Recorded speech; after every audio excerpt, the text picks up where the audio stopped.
Episode 36. అతడు ఆమె ప్రియుడు. క్రితం ఎపిసోడ్లో గాఢమైన చీకటిలో ఉన్న సిరిచందన తనకి తాను ధైర్యం చెప్పుకుంటూ చేతితో తడుముతూ ఫ్యాను లైటు స్విచ్ ఆన్ చేసుకుని హాయిగా ఫీల్ అవ్వగా ఒక ఉత్తరం దొరుకుతుంది. ఆ ఉత్తరంలో బ్యాటరీ కన్జంప్షన్ 6 hours అని మాత్రమే ఉంటుంది. అప్పుడే తనకి మరొక వస్తువు చేతికి తగలగానే అది వైర్లెస్ అని అర్థమై దాని కన్జంప్షన్ ఫ్యాను లైటు కన్నా 10 times ఎక్కువ ఉన్నా సరే కమిషనర్కి ఫోన్ చేసి తను నీటిగుంటలో ఒక చిన్న పేటికలో ఉన్నానని చెప్తుంది. తన తండ్రితో ఇక్కడంతా చీకటని, లైటు ఫ్యాను ఆర్పేశానని, మళ్ళీ గంట తర్వాత కాంటాక్ట్లోకి వస్తానని వైర్లెస్ స్విచ్ ఆఫ్ చేస్తుంది. అశ్వత్థామ పిడికిలి బిగించి కసిగా అరచేతిలో కొట్టుకున్నాడు. అతనికి ఏం చేయాలో తోచలేదు. 1-way ట్రాఫిక్ వైర్లెస్ కాబట్టి అవతలి వ్యక్తి ఎక్కడి నుంచి మాట్లాడుతున్నాడో తెలుసుకోవడం కూడా కష్టమే. ఒకవేళ తెలుసుకోగలిగినా ఈ 4-5 గంటల్లో కష్టం. అతడికి నిశ్చయంగా తెలుసు, ఎటువంటి పరిస్థితుల్లోనూ సిరిచందన ఆ శవపేటికలో 4-5 గంటల కన్నా ఎక్కువసేపు బ్రతకదని. ఆ టైంకి ఒక వ్యక్తి లోపలికి ప్రవేశించాడు. నమస్తే అన్నాడు చేతులు జోడిస్తూ. కమిషనర్ విసుగ్గా ఏం కావాలి అని అడిగాడు. ఆ సమయంలో ఆ ఆగంతకుడి ప్రవేశం కమిషనర్కి విసుగు కలిగించడంలో ఆశ్చర్యం ఏమీ లేదు. నేను ఈ వీధి చివర కిరాణా షాప్ ఓనర్ని సార్. అయితే ఇప్పుడే ఒక ఫోన్ వచ్చింది. ఎవరో మీకు ఒక విషయం చెప్పమని ఫోన్ చేశారు. అశ్వత్థామ చప్పున కుర్చీలోంచి లేస్తూ ఏమని అడిగాడు ఉద్వేగంగా. పోలీస్ కమిషనర్ ఆఫీసుకి ఎదురుగా ఉన్న పోస్ట్ బాక్సులో ఒక కాగితం ఉంటుంది.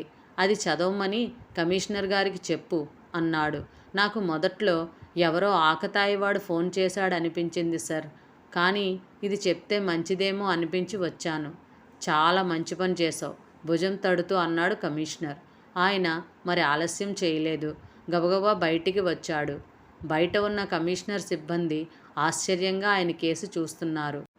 ఆయన రోడ్ క్రాస్ చేసి అవతలి వైపు ఉన్న పోస్ట్ బాక్స్ దగ్గరికి వెళ్ళాడు. పోస్టల్ బాక్స్కి ఉన్న తాళాన్ని బద్దలు కొట్టడం చట్టరీత్యా సమంజసం కాదని ఆయనకి తెలుసు. కానీ ఆయన అవేమీ ఆలోచించే స్టేజ్లో లేడు. క్షణం గడుస్తున్న కొద్దీ అక్కడ సిరిచందన మృత్యుముఖానికి దగ్గరగా వెళ్తుంది. సిబ్బందితో ఆ తాళాన్ని బద్దలుగొట్టమని చెప్పాడు. సిబ్బంది పోస్ట్ బాక్స్ తెరుస్తూ ఉండగా ఆయన ఆలోచనలు రకరకాలుగా సాగాయి. కిడ్నాపర్స్ ఎక్కడా బయటపడకుండా ఒక్కొక్క ఎత్తు వేసుకురావడం ఆయనకి ఆశ్చర్యం అనిపించింది. ఈ లోపులో పోస్ట్ బాక్స్లోంచి కాగితాన్ని బయటకు తీశారు సిబ్బంది. తెల్ల కాగితం మీద క్లుప్తంగా వ్రాయబడి ఉంది. సాయంత్రం 5 గోదావరి ఎక్స్ప్రెస్లో కుడివైపు కూర్చుని ఒక వ్యక్తి బయలుదేరాలి. ఎక్కడో ఒక చోట పొలాల మధ్య ఎర్రజెండా కనబడుతుంది. వెంటనే కంపార్ట్మెంట్లోంచి బ్రీఫ్ కేసులు బయటకు విసిరేయాలి. ఆ తరువాత అరగంటకి మీ అమ్మాయి ఎక్కడ బంధింపబడి ఉందో తిరిగి చెప్పడం జరుగుతుంది. అంతే. ఆ 4-5 వాక్యాలే ఉన్నాయి. కమిషనర్ ఆ కాగితాన్ని పట్టుకుని తిరిగి తన ఆఫీస్కి వచ్చాడు. గోదావరి ఎక్స్ప్రెస్ అంటే మరొక 3 గంటలు. ఆయనకి పిడికిళ్ళు బిగుసుకున్నాయి. ఎవరి మీదో తెలియని కసి. 3 గంటల పాటు సిరిచందన ఆ శవపేటికలో ఉండాలి అన్న ఆలోచనే ఆయన్ని ఉక్కిరి బిక్కిరి చేస్తుంది. మరోవైపు విష్ణువర్ధన్ రావుని పట్టుకోవడం కష్టమవుతుంది. ఆయన బీపీ ట్రీట్ చేయడానికి వచ్చిన డాక్టర్తో రహస్యంగా ఆయనకి సెడేటివ్ ఇమ్మని సలహా ఇచ్చాడు అశ్వత్థామ. ఆ విధంగానే ఆయనకి ఇంజెక్షన్ ఇవ్వబడింది. విష్ణువర్ధన్ రావు నిద్రలోకి జారుకున్నాడు. అశ్వత్థామ కుర్చీలో కూర్చుని కళ్ళు మూసుకున్నాడు.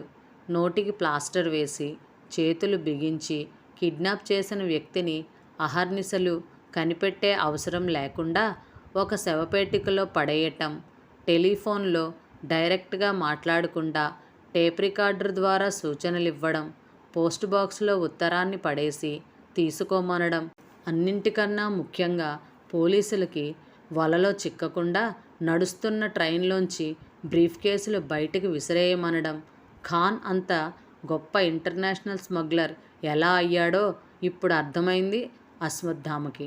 ఆయన ఆలోచనలో ఉండగానే మళ్ళీ వైర్లెస్లో సిరిచందన కంఠం వినపడింది. ఆయన చప్పున వంగి హలో అన్నాడు. ఏమైంది అంకుల్? అయిపోయిందమ్మా, ఇంకా కేవలం 3 గంటలు మాత్రమే. కిడ్నాపర్స్ తమకి బంగారం ఎలా అందజేయాలో చెప్పారు. 6 గంటల ప్రాంతంలో వాళ్ళకి బంగారం అందజేయబడుతుంది. తర్వాత అరగంటలో నువ్వెక్కడున్నావో మాకు చెప్తారు. ఇంకా 3 గంటలు అంది అట్నుంచి సిరిచందన. ఆమె కంఠం నిస్సహాయమైన ఏడుపు జీర. ఆ అమ్మాయి అతి కష్టం మీద తన టెన్షన్ని బయటపడకుండా ఆపుకుంటుందని అర్థమవుతుంది. నువ్వేం కంగారు పడకు సిరిచందన. ఇటువంటి పరిస్థితుల్లో ధైర్యంగా ఉండడం ముఖ్యం. సరిగ్గా 3 గంటల పాటు ఫ్యాను లైటు వేసుకుని లోపలే ఉండు, మేం వచ్చేస్తాం ధైర్యం చెప్పాడు అశ్వత్థామ. అట్నుంచి ఏం సమాధానం వినపడలేదు. హలో హలో అన్నాడు. సిరిచందన అంతకు ముందే వైర్లెస్ ఆఫ్ చేసిందని అతనికి అర్థమైంది. అలా ఆపు చేయడానికి కారణం అశ్వత్థామకి తెలుసు. బ్యాటరీ మరో 3 గంటల పాటు ఖర్చు కాకుండా ఉంచుకోవాలంటే వైర్లెస్ ఉపయోగించడం మానేయాలి. అటువంటి పరిస్థితిలో కూడా ఆయన మనసులోనే ఆమెను అభినందించకుండా ఉండలేకపోయాడు. ఆమె ఫ్యాన్ ఆఫ్ చేసింది. పేటిక లోపల బాగా వేడిగా ఉన్నట్లు అనిపించింది. ఆమెకి ఆశ్చర్యం కూడా వేసింది. చుట్టూ నీళ్లు మధ్యలో పెట్టి ఉన్నా కూడా లోపల ఎంత వేడిగా ఉందేంటి? తనకి నిద్ర వస్తున్నట్టు అనిపించింది. ఆమెకి నిద్ర. ఆమెకు సంతోషంగా అనిపించింది. ఈ పరిస్థితిలో నిద్రపోవడానికన్నా కావాల్సింది ఇంకేముంది? ఆమె నిద్రపోవడానికి ప్రయత్నించింది. కానీ అది అంత సులభం కాలేదు. ఒక రకమైన నాసియా ఫీలింగ్ అంతే. కమిషనర్ చెప్పిన లెక్క ప్రకారం మరొక 3 గంటలు, ఆ తరువాత ఇంకొక గంట తనెక్కడుందో తెలుసుకోవడానికి పడుతుందనుకున్నా. మొత్తం 4 గంటలు అంటే 240 నిమిషాలు అంటే 14,400 సెకండ్లు. ఆమె లెక్క పెట్టడం మొదలుపెట్టింది. 1 2 3 4 5 6 ఒక్కొక్క అంకెకి ఉజ్జాయింపుగా ఒక్కొక్క సెకను పడుతుంది అనుకుంటూ ఆమె సమయాన్ని అంచనా వేయసాగింది. 10,000 10,001 2 3 గమ్యం దగ్గర పడుతున్న కొద్దీ ఆమెలో రిలీఫ్గా అనిపించసాగింది. దాదాపు తను బయటపడ్డాను అన్న భావన ఆమెకు చాలా సంతృప్తినిచ్చింది. అదీగాక ఈ కౌంటింగ్ వల్ల టైం కరెక్ట్గా తెలుస్తుంది. మరో రకంగా అది ఒక కాలక్షేపంగా కూడా అనిపించింది. 14,380 90 14,400 ఆమె లెక్క పెట్టడం ఆపు చేసింది. సరిగ్గా 4 గంటలు గడిచాయి అన్న నిర్ధారణ అయిన తర్వాత ఆమె దూరం నుంచి వినబడబోయే అడుగుల కోసం ఊపిరి బిగపట్టింది. హెలూసినేషన్ తప్ప మరేమీ లేదు. 4 గంటలు గడిచి ఉండకపోవచ్చు, లేదా 6 గంటలు గడిచి ఉండవచ్చు. బయట నుంచి ఏ శబ్దమూ వినబడలేదు. బయట శబ్దాలేవి లోపలికి వినబడవని ఈ తరువాత ఆమెకు జ్ఞాపకం వచ్చింది. పెట్టెని ఎవరైనా కదుపుతున్నారేమో అని జాగ్రత్తగా కదలకుండా ఉండిపోయింది. అటువంటి జాడలేమీ లేవు. తను తప్పు లెక్కబెట్టానేమో అనుకుంది. మళ్ళీ 12,000 నుంచి లెక్కబెట్టడం మొదలుపెట్టింది. దాదాపు మరొక గంట. బయట ఏ అలికిడి లేదు. అప్పుడు వచ్చిందామెకు అనుమానం, తను మరణానికి చేరువవుతున్నానని. అప్పటికి ఆమె శవపేటికలో బంధింపబడి 8 గంటలయ్యిందని ఆమెకు తెలీదు.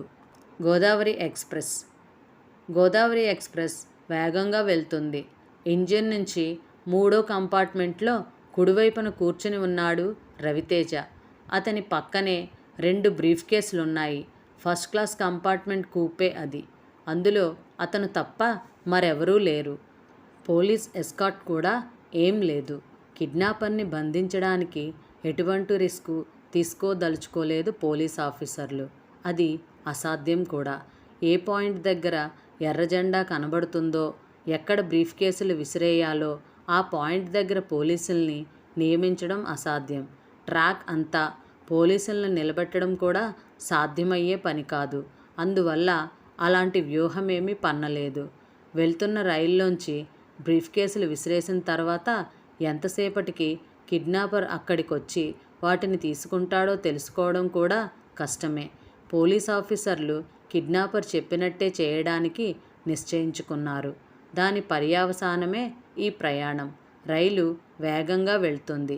రవితేజ కిటికీలోంచి కన్నార్పకుండా చూస్తున్నాడు. ఏ క్షణం ఏమారినా ఆ ఎర్రజెండా చూపు దాటిపోతుందని అతడు కన్నార్పకుండా చూస్తున్నాడు. మరో అరగంట గడిచింది. క్రమంగా చీకటి పడసాగింది. కమిషనర్ ఆఫీసులో అశ్వత్థామ టెన్షన్తో వైర్లెస్ వైపు చూస్తూ కూర్చున్నాడు. చాలాసేపటి నుంచి సిరిచందన వైర్లెస్లో మాట్లాడకపోవటం ఆ టెన్షన్కి కారణం. ఆమెకి ఏమైందో అన్న ఆలోచన అతన్ని భరించలేనంత ఉద్వేగానికి గురిచేస్తుంది. విష్ణువర్ధన్ రావు ఇంకా మైకంలోనే ఉన్నాడు. బ్రీఫ్ కేసులు విసిరేయగానే తర్వాత స్టేషన్లో దిగిపోయి అక్కడి నుంచి వెనక్కి రావడం కోసం రవితేజకి అన్ని ఏర్పాట్లు చేయబడ్డాయి. ప్రతి స్టేషన్లోనూ ఒక పోలీసు వాహనం అతని కోసం రెడీగా ఉంది. చీకటి పడుతున్న కొద్దీ అశ్వత్థామ టెన్షన్ మరీ ఎక్కువవసాగింది. చీకట్లో ఆ ఎర్ర జెండా కనపడకపోతే బ్రీఫ్ కేస్ విసిరే అవకాశమే ఉండదు. కిటికీలోంచి బయటకు చూస్తున్న రవితేజ అకస్మాత్తుగా అలర్ట్ అయ్యాడు. దూరంగా పొలాల్లో ఒక జెండా కనపడింది. రైలు దాన్ని సమీపించే కొద్దీ అది స్పష్టమైంది. రైల్వే ట్రాక్కి ఫర్లాంగు దూరంలో పొలాల మధ్యలో పాతిపెట్టబడి ఉంది ఆ ఎర్ర జెండా. రైలు దాని సమీపంలోకి వచ్చేసరికి 2 చేతులతో బ్రీఫ్ కేసులు బయటకు విసిరేశాడు. ఆ తరువాతి స్టేషన్లో దిగి వాహనం ఎక్కి ఆగమేఘాల మీద స్టేషన్కి చేరుకున్నాడు. కిడ్నాపర్ నుంచి ఇంకా మెసేజ్ రాలేదు. దానికి కొంత సమయం పడుతుందని అక్కడున్న పోలీస్ అధికారులకు తెలుసు. ఎందుకంటే క్రితంసారి డూప్లికేట్ బిస్కెట్స్ అందుకున్న అనుభవం దృష్ట్యా ఈసారి కిడ్నాపర్ వాటిని పరీక్షించి గానీ సిరిచందన ఆచూకీ చెప్పరు. ఇదంతా జరగడానికి మరొక అరగంట పడుతుంది. అందరూ ఆ ఫోన్ కాల్ కోసం ఎదురు చూస్తూ కూర్చుని ఉన్నారు. అరగంట గడిచింది. గంట గడిచింది. ఫోన్ రాలేదు. రైలు వెళ్ళిపోగానే ట్రాక్ పక్కన నిలబడి ఉన్న గంగయ్య పచ్చజెండా మడిచి చేతిలో పట్టుకుని నడవసాగాడు. గంగయ్యకి 55 సంవత్సరాలు. దాదాపు 30 సంవత్సరాల నుంచి రైల్వే డిపార్ట్మెంట్లో పనిచేస్తున్నాడు. పెళ్లి కావలసిన 2 కూతుళ్ళున్నారు. మరో కొద్ది సంవత్సరాల్లో అతను రిటైర్ కాబోతున్నాడు. ఆ రోజు గోదావరి ఎక్స్ప్రెస్ 10 నిమిషాలు లేటుగా నడుస్తుంది. ఆకాశం మేఘావృతమై ఏ క్షణమైనా వర్షం కురిసేటట్టుగా ఉంది.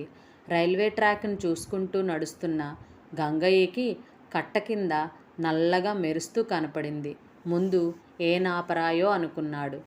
దగ్గరికి వెళ్ళి చూసేసరికి అదొక బ్రీఫ్ కేస్. అతడికి వెంటనే వచ్చిన అనుమానం ఏ నక్సలైట్లో రైల్వే ట్రాక్ పేల్చేయడం కోసం అమర్చిన మందుగుండు సామాగ్రి అని. మరికొంత దగ్గరికి వెళ్ళి చూసేసరికి బ్రీఫ్ కేస్ కనబడింది. దానికి దూరంగా పొదల్లో మరొక బ్రీఫ్ కేస్ ఉంది. వెంటనే వాటిని ముట్టుకోకుండా దూరంగా నిలబడి పరీక్షించాడు. ఆ చుట్టుపక్కల కూడా కొంచెం సేపు వెదికాడు. 2 బ్రీఫ్ కేసులు తప్ప మరింకేమీ దొరకలేదు. అతడు క్షణం తటపటాయించి వాటి దగ్గరికి వెళ్ళి చేతిలోకి తీసుకున్నాడు. 2 చాలా బరువుగా ఉన్నాయి. వాటిని తెరిచి చూద్దామా అనుకున్నాడు.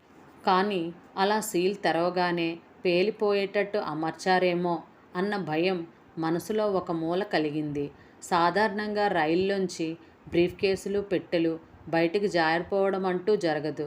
బస్సుల పైభాగంలో పెట్టిన సామాన్లు అలా పడిపోవడం అప్పుడప్పుడు సంభవమే. కానీ రైల్లో ఆ అవకాశం లేదు. అతడి 25 ఏళ్ల జీవితంలో అదే మొదటిసారి.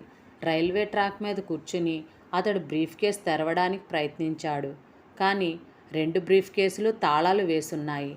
అతడు వాటిని బద్దలుగొట్టే ప్రయత్నమేమీ చేయలేదు. చెరో చేత్తో వాటిని పట్టుకుని స్టేషన్ వైపు నడవడం ప్రారంభించాడు. 15 నిమిషాల్లో అతను స్టేషన్ చేరుకున్నాడు. రైల్వే ప్రొటెక్షన్ ఫోర్స్ ఇన్స్పెక్టర్ అదే స్టేషన్లో ఉన్నాడు. గంగయ్య అతని దగ్గరికి వెళ్ళి నమస్కరించి ట్రాక్ పక్కన దొరికిన ఆ 2 బ్రీఫ్ కేసుల సంగతి అతనికి చెప్పాడు.